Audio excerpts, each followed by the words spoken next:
Picture this, a rented house in Palo Alto, October 2004. The walls are bare, the carpet is industrial beige, and a 20-year-old in a hooded sweatshirt is hunched over a laptop, building a website that lets college students rate each other's photographs. Across from him sits a man 12 years older, wearing a button-down shirt that looks slept in, drinking water from a plastic cup. The older man is asking questions that have nothing to do with revenue, nothing to do with user metrics, nothing to do with any of the framework the venture capitalists down on Sand Hill Road would have asked about. He is asking about philosophy. He is asking about the nature of human desire. He is asking the kid in the hoodie whether he understands what René Girard meant when he wrote that all desire is mimetic, that we want what we see other people wanting. The kid says yes. The kid says he understands. And then the older man does something that, at the time, almost nobody in Silicon Valley would have done. He writes a personal check for $500,000. He hands it across the table. He gets back a 10% stake in a company that, at that moment, has fewer than 1 million users and zero revenue. That check would eventually be worth more than $1 billion. The kid was Mark Zuckerberg.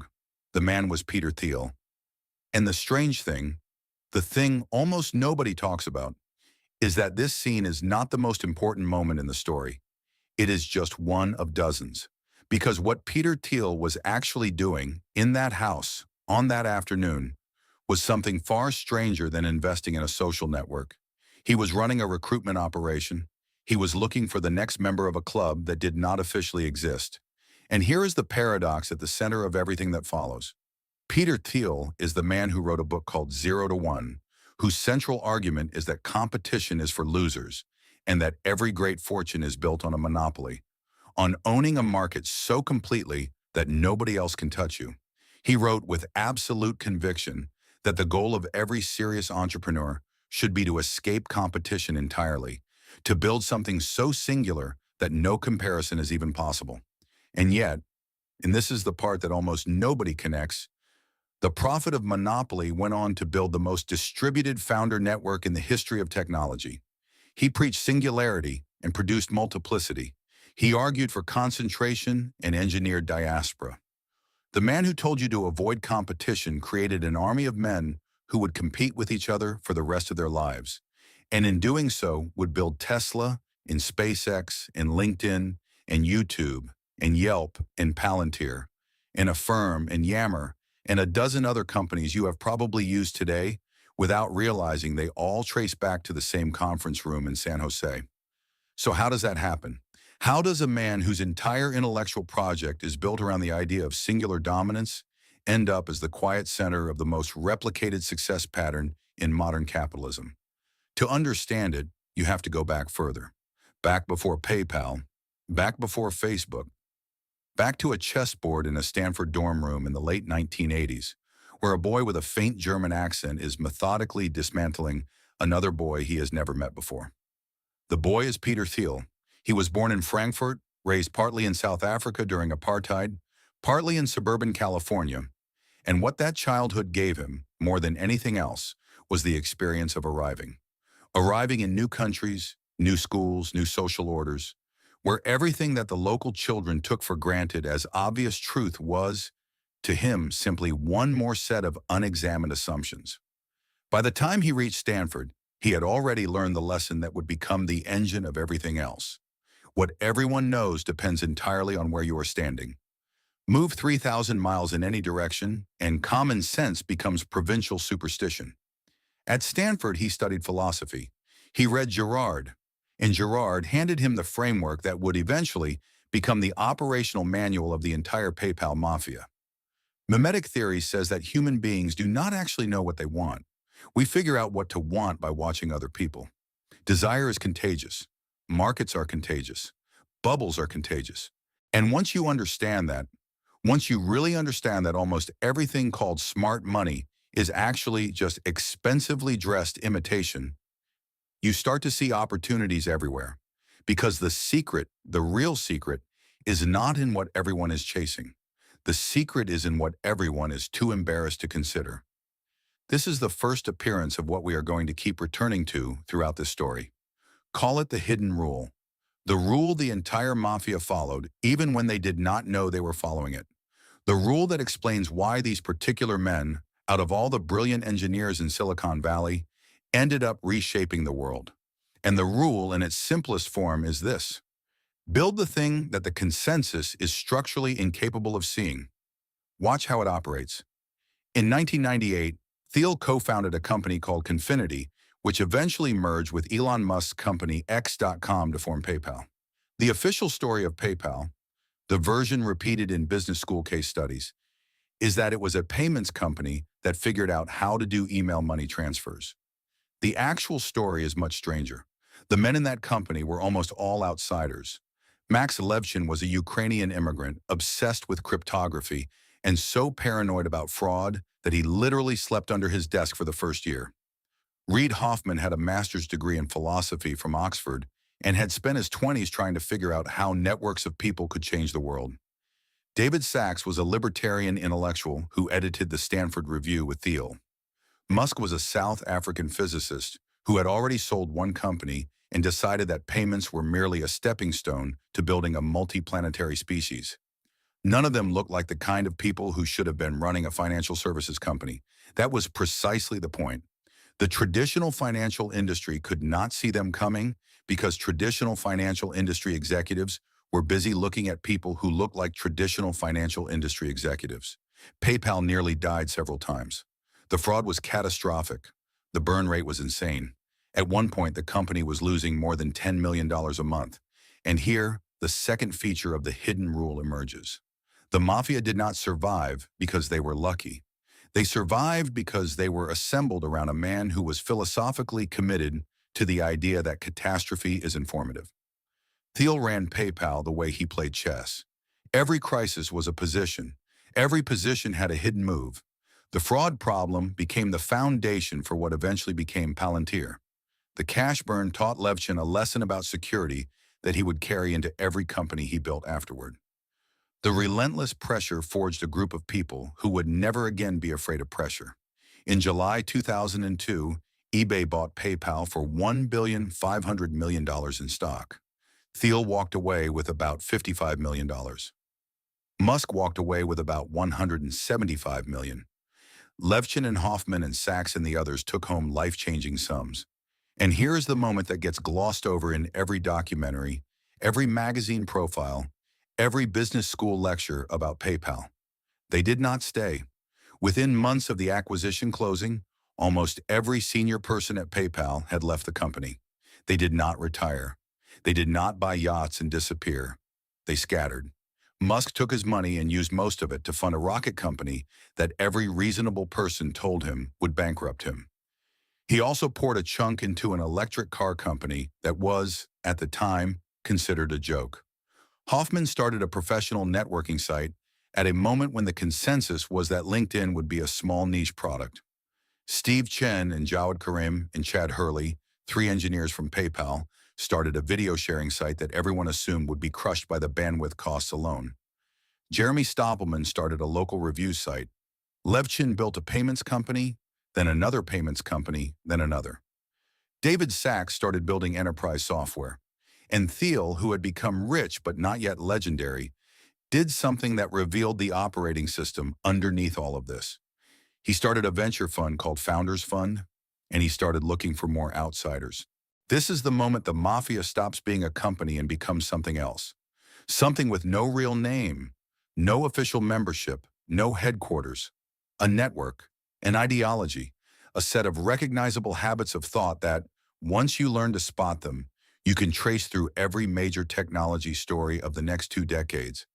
And if you have followed this far, if you can already feel the shape of what we are building, this is the natural place to pause for 1 second and say, if you find this kind of pattern recognition useful, the way these stories accumulate into something larger than any single biography, subscribe and leave a like. Because the stories we tell on this channel are designed for people who want to see the architecture underneath the headlines. Now back to the rule. Because the second movement of the hidden rule, the part that turns a wealthy founder into the center of an empire, is selection. Thiel did not invest in everything that came across his desk. He developed a method. The method had a question at the center of it. The question was, what important truth do very few people agree with you on? It became famous because he asked it of every job candidate, every founder he met, every person who came into his orbit looking for capital or counsel. And it sounds, on first hearing, like a clever interview gimmick. It is not. It is a filter. It is a screening device for the only kind of person Thiel actually wanted to fund. The person who could articulate, with conviction, a belief that they held against the consensus of their entire industry. The reason matters. Because most successful people, when asked that question, panic. They have spent their lives optimizing for the consensus. They have been rewarded their whole lives for being good at agreeing with smart authority figures. And so when you ask them what they believe that nobody else believes, they have nothing to say, or they say something safe, a contrarian opinion that turns out to be a popular contrarian opinion. The handful of people who can actually answer the question, who can name something true and unpopular and important, are the people who can build companies that go from 0 to 1. Because by definition, you cannot build a monopoly on an idea everyone already accepts. The opportunity is, by structural necessity, in the place that consensus refuses to look. This is why the famous question is not really a question. It is the password into a worldview. It is the entry test for the Mafia. And once you understand that, you start to see why the diaspora produced what it produced. Musk's contrarian truth was that humanity needed to become multiplanetary, and that this was not a metaphor. Hoffman's was that professional identity would migrate online, even though every recruiter in 2003 thought that was absurd. Karim and Chen and Hurley believed video would replace text on the internet, when the conventional wisdom said the bandwidth would never support it. Levchin believed that consumer credit was a broken industry that could be rebuilt from scratch, when every bank in America believed it was already optimized. None of these were popular ideas at the time they were made. All of them turned out to be the foundations of trillion-dollar shifts. And Thiel was the man writing the early checks. Not the only one. Founders Fund had partners, the network had other nodes, but the gravitational center. He invested early in Facebook. He invested early in Palantir, the company he co-founded to take the anti-fraud techniques developed at PayPal and apply them to government intelligence work. He invested early in SpaceX, in Stripe, in Airbnb, in Lyft, in dozens of other companies that became the operational layer of modern economic life. The numbers, when you let them sit, are almost difficult to absorb. The combined market capitalization of companies founded or seriously funded by Mafia members is well over $1 trillion. There are at least 7 companies in that constellation valued at over $1 billion. Tesla, SpaceX, LinkedIn, YouTube, Yelp, Palantir, Affirm, Yammer, Stripe.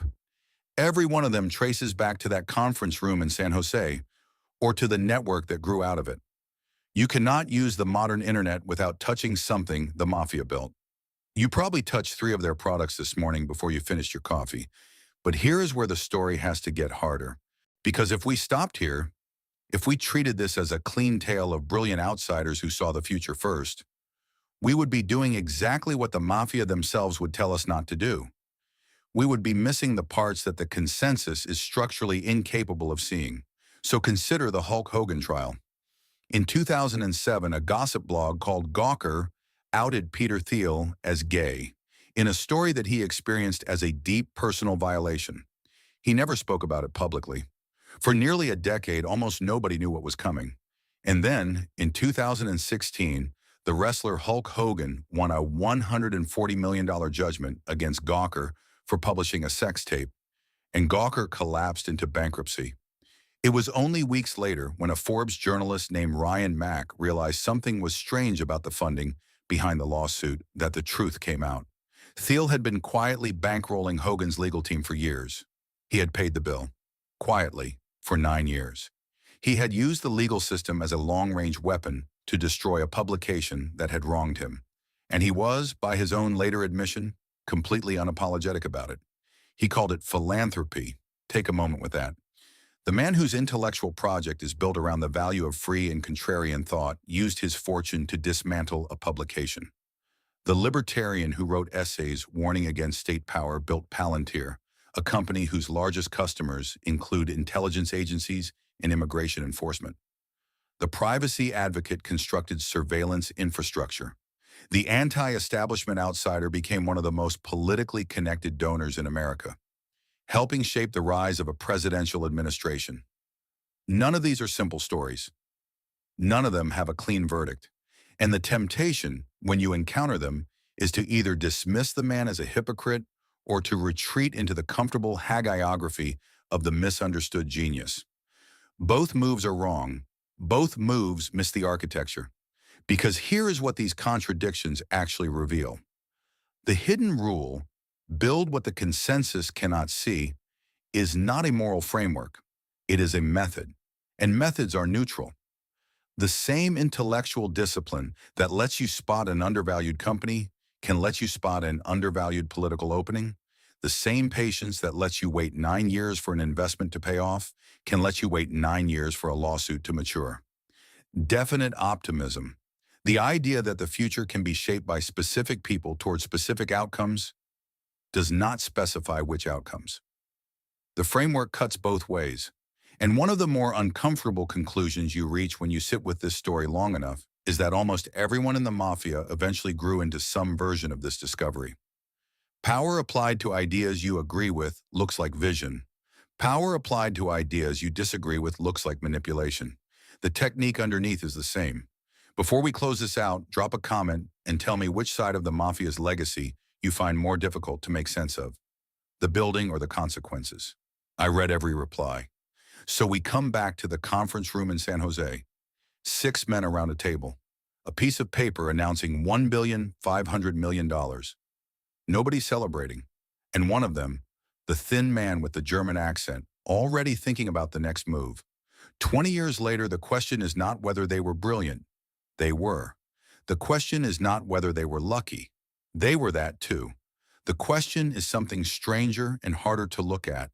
The question is what it means that the same handful of people sharing the same intellectual framework, applying the same hidden rule, ended up shaping the technology stack that several billion human beings now depend on for daily life. The framework worked. That part is settled. What is not settled is what we should do with the recognition that an entire civilization's relationship to information, identity, transportation, communication, and finance is, to a degree most people will never realize, the visible output of a small, philosophical conversation that began in a dorm room at Stanford and continued quietly in a conference room in San Jose and never really stopped. The Mafia did not take over the world. They just built the parts of it that nobody else thought to build. And now those parts are the world. Maybe the deepest lesson is the most uncomfortable one. The famous question, what important truth do very few people agree with you on, was never really about investing. It was about responsibility. Because if you can answer it honestly, if you can name something true that the consensus refuses to see, then you have a choice. You can keep the answer to yourself. Or you can build it. And if you build it well, if you build it with patience and capital, and the right network of other outsiders, the world will eventually be reshaped around your answer. Whether that reshaping is good for the rest of us depends entirely on what you saw and on whether anyone was paying enough attention to ask the question back.